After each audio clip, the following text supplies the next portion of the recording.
Igrejas Presbiterianas em Barra do Sana e Segunda de Casimiro.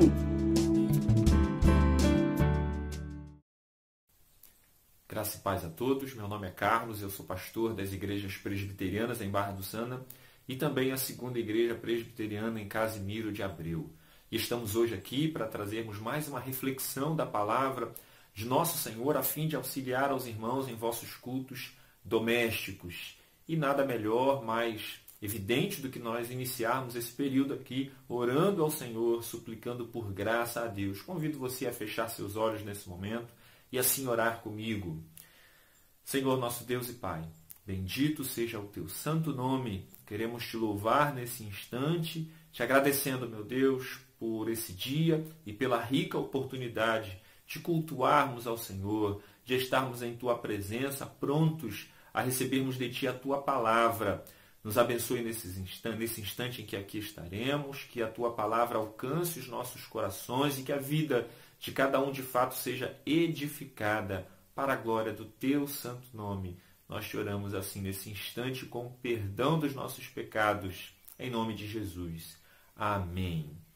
Amém, meus irmãos. Em forma de culto aqui, gostaria que nós lêssemos aqui partes do Salmo de número 3, que é um salmo escrito por Davi, quando ele fugia de Absalão e quando ele se via, então, aqui na necessidade de, digamos assim, abraçar a sua confiança em Deus nos momentos difíceis em que ele vivia aqui. Então ele começa o seu salmo falando sobre o crescimento de sua tormenta através da multiplicação de seus adversários. E assim, tais circunstâncias levaram aqui algumas pessoas a dizer a Davi, conforme ele relata aqui no verso 2 do Salmo de número 3, não há em Deus salvação para ele, para Davi. E é aqui aonde o desânimo ele poderia tomar conta da vida de Davi. E aí é o momento em que ele apela para Deus, em que ele busca a sua confiança naquele que pode socorrer a sua vida, quando ele diz assim no verso 3, porém tu, Senhor, és o meu escudo, és a minha glória e o que exaltas a minha cabeça. Irmãos, o isolamento social que nós temos vivido tem atingido a vida de muitos crentes, trazendo assim um certo sentimento de tristeza, um certo sentimento de abandono, trazendo aquela ideia de que parece que tudo não terá fim. Isso nunca acaba, isso não passa, enfim. E aí que nós possamos aprender com a confiança expressada por Davi aqui, quando ele busca a Deus em oração. E nós vemos isso aqui no verso 4 do Salmo de número 3, quando ele diz, com a minha voz clamo ao Senhor, e ele do seu santo monte me responde. E aí, meus irmãos, é nessa confiança no Senhor que o salmista aqui de fato passa a descansar em Deus. Como que nós precisamos disso? Principalmente nesses tempos. Quando ele diz assim no verso 5, deito-me e pego no sono. Acordo, porque o Senhor me sustenta. O Senhor permanece soberano sobre todas as nossas coisas, principalmente as nossas vidas, nesse período de pandemia. Nós não temos dúvida quanto a isso. Ok, meus irmãos? Vamos cantar ao Senhor um cântico nesse momento. Em seguida estaremos orando mais uma vez e partindo aqui para a nossa reflexão na segunda parte do capítulo 3 de Atos, a partir do verso 11. Vamos então adorar ao nosso Deus nesse instante. Cantemos todos. Deus enviou seu Filho amado para me salvar e perdoar.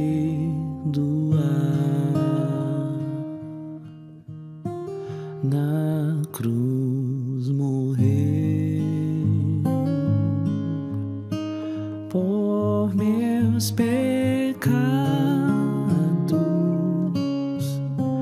mas ressurgiu e vivo com o Pai está.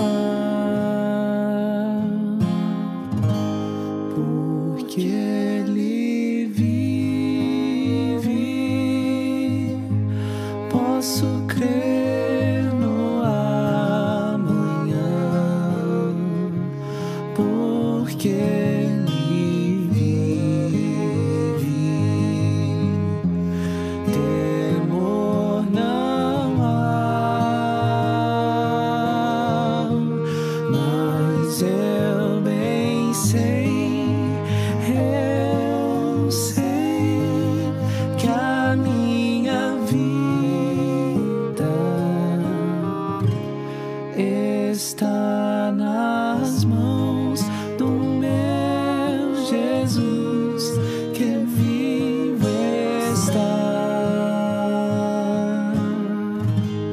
E quando enfim chegar a hora em que a morte enfrentarei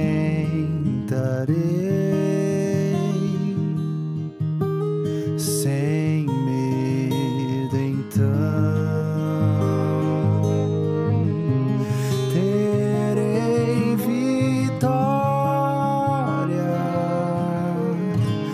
verei na glória o meu Jesus, que vive está. Porque Ele vive,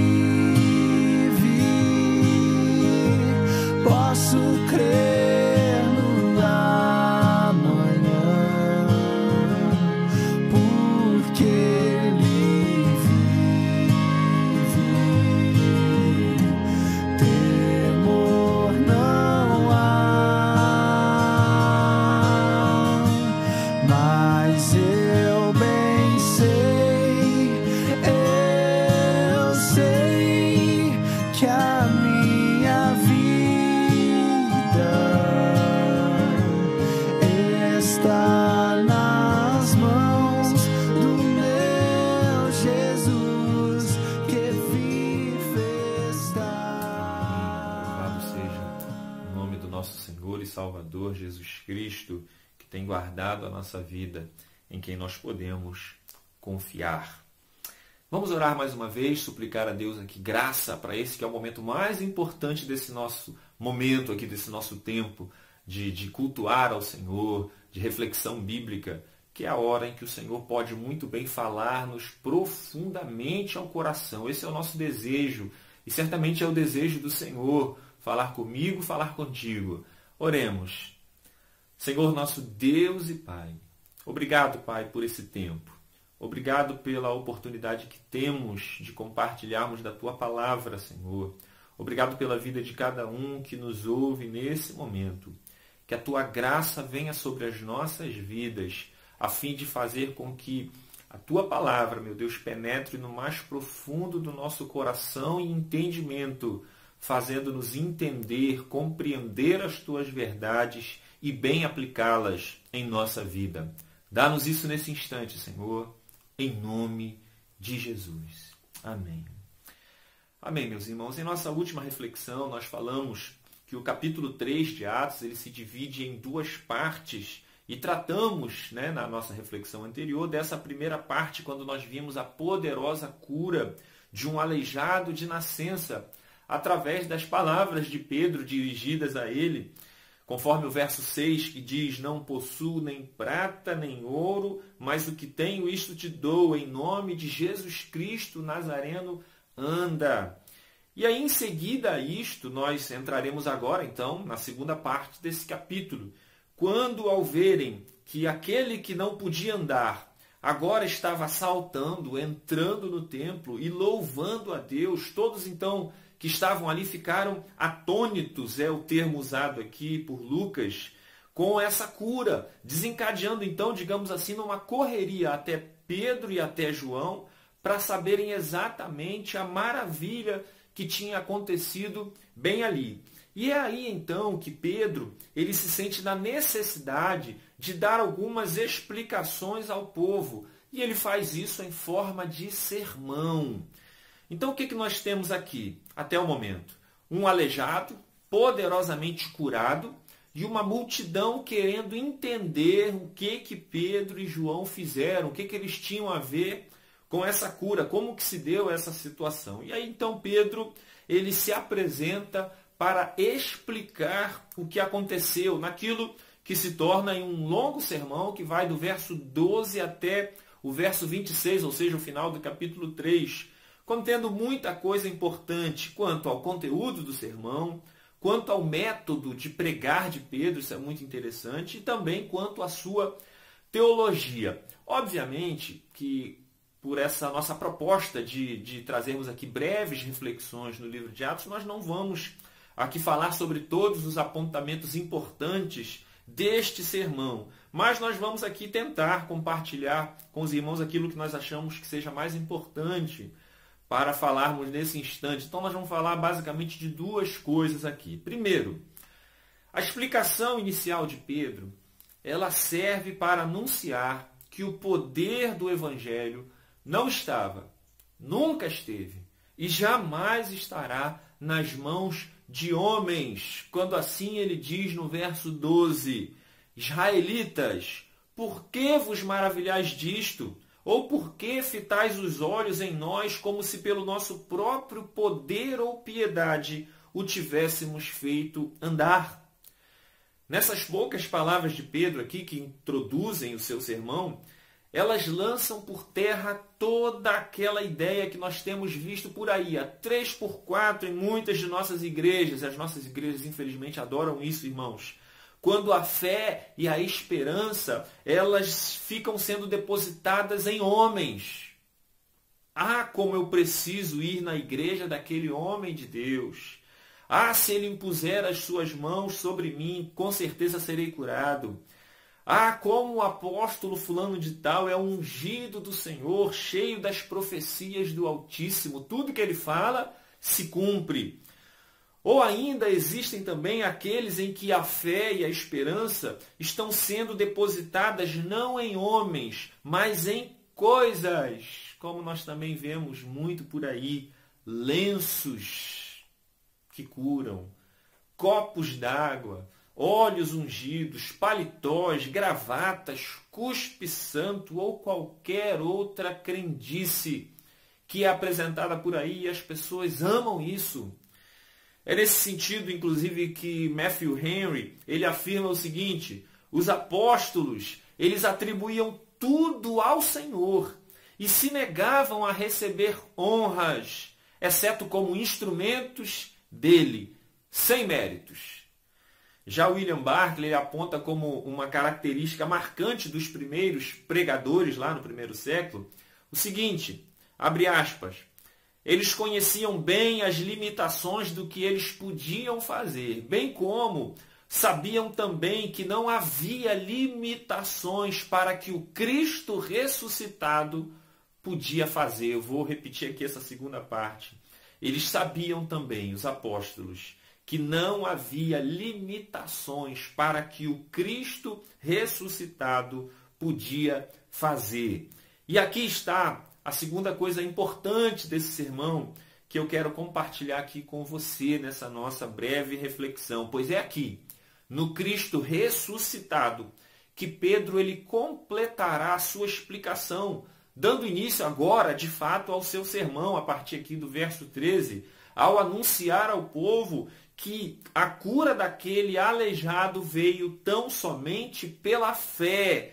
Mas fé em quê? Ou fé em quem? E é isso que ele vai nos dizer, ou explicar ao povo no verso 16, quando ele diz, pela fé em o nome de Jesus é que esse mesmo fortaleceu a este homem, que agora vedes e reconheceis. Sim, a fé que vem por meio de Jesus deu a este saúde perfeita na presença de todos vós. E aí eu quero chamar aqui a sua atenção, irmãos, para um detalhe muito importante desta fala de Pedro nesse verso 16, para que não aconteça, infelizmente, o que acontece muito nos dias de hoje, de crentes se utilizarem de uma premissa equivocada para invocarem o poder de Deus como no uso de palavras mágicas. É isso mesmo, irmãos. Como? Está amarrado, como se ali naquele exato momento o demônio ficasse amarrado, ou o sangue de Jesus tem poder, e aí o demônio se afastaria ali naquele exato momento, ou ainda palavras como seja curado, eu determino isto, eu determino aquilo, como no uso de palavras mágicas para se adquirir então o favor de Deus ou aquilo que se deseja fazer. Meus irmãos, o poder da cura deste aleijado Preste atenção nisso. Não veio pelas palavras em nome de Jesus. Não é isso que nós temos aqui no texto. Não é isso que acontece no texto. Vou repetir. A cura deste aleijado não veio pelas palavras em nome de Jesus. Te convido a reler aqui a primeira parte do verso 16. Pela fé em o nome de Jesus é que esse mesmo Jesus. Irmãos, preste atenção nesse detalhe, vou repetir.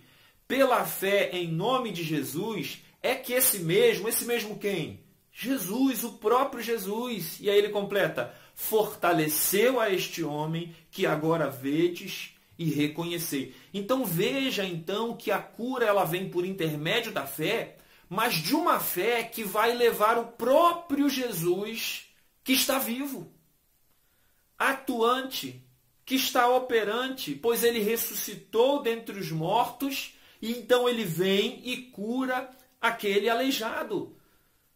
Não é o que acontece hoje com a nossa adoração. Nós não adoramos a um nome, ou a memória de alguém que se foi, a uma lembrança de alguém que morreu, mas nós adoramos a Jesus Cristo que vivo está, que está nesse momento à destra de Deus.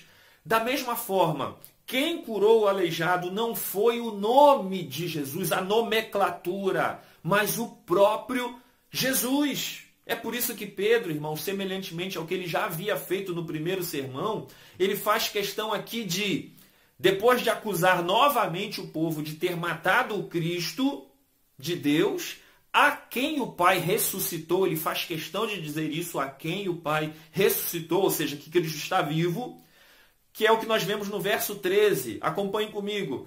Olha o que Pedro diz, o Deus de Abraão, de Isaac e de Jacó, o Deus de nossos pais. E essa frase inicial aqui do verso 3, né, o Deus de Abraão, de Isaac e de Jacó, nos lembra inclusive o próprio Jesus que citou essa mesma fala, que é uma citação de Êxodo 3:6, em que Jesus ele completa dizendo assim, em Mateus 22:32, ele, o Deus de Abraão, Isaac e Jacó, não é Deus de mortos, e sim de vivos. Então Pedro usa esta mesma introdução aqui para dizer o seguinte, o Deus de Abraão, de Isaac e de Jacó é um Deus de vivo, é o Deus do Cristo, é o Deus de Jesus, porque ele está vivo.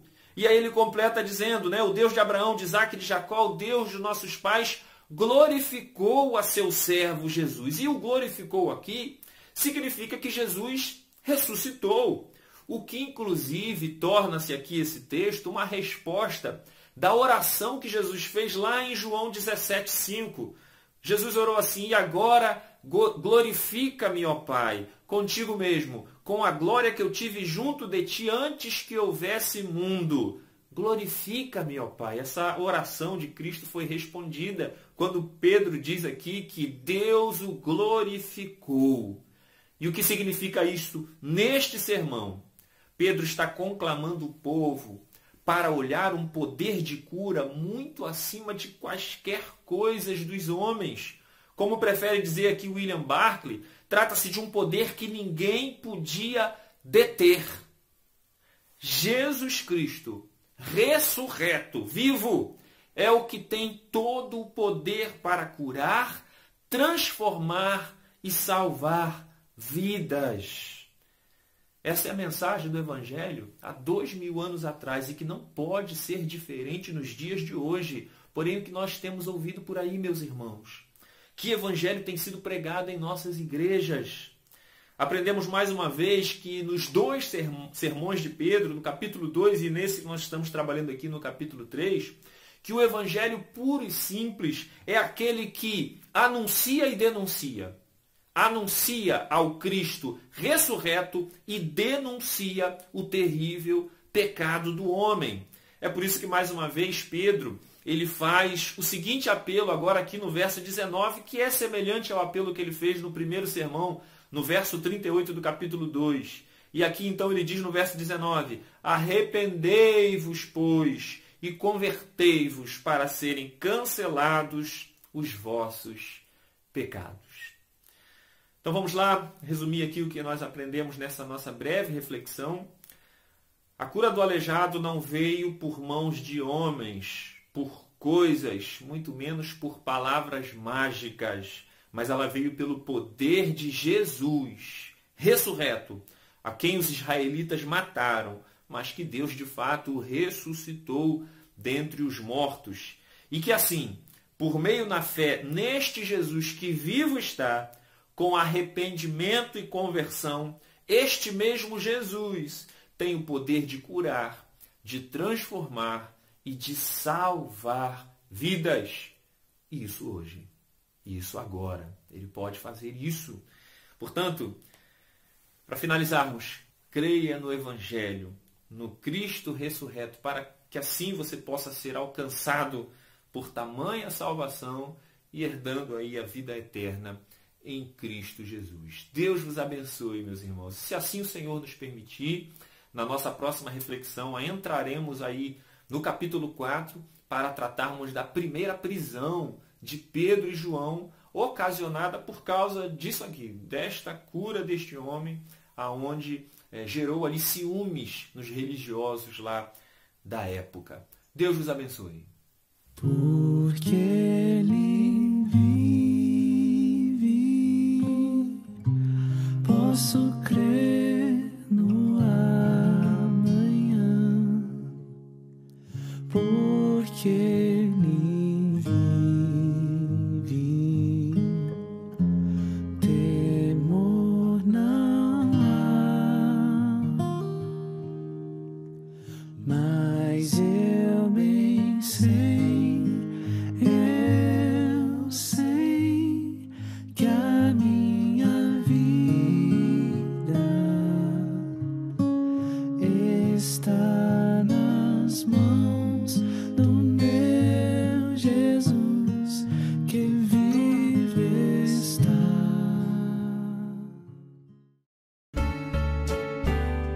Igrejas Presbiterianas em Barra do Sana e Segunda de Casimiro.